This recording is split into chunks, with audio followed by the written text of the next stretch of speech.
ആരാവണം ഞാൻ എന്നുള്ള ഒരു ചോദ്യം ടീച്ചർ ചോദിച്ചപ്പോ എല്ലാ ക്ലാസ്സിലെ എല്ലാ കുട്ടികളും എനിക്ക് ആരാവണമെന്നുള്ള ഉത്തരവ് എഴുതി. അതിൽ ഒരു കുട്ടി മാത്രം എഴുതി എനിക്കൊരു മൊബൈൽ ഫോൺ ആകണം എന്ന് ഒരു കുഞ്ഞ് ഉത്തരവെഴുതി.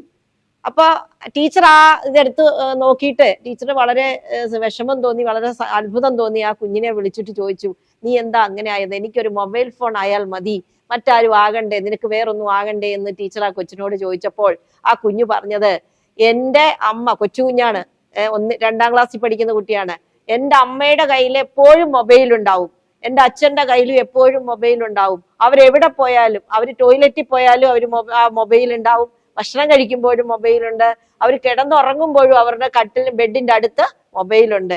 എന്നെ അവർ ശ്രദ്ധിക്കുന്നേ ഇല്ല.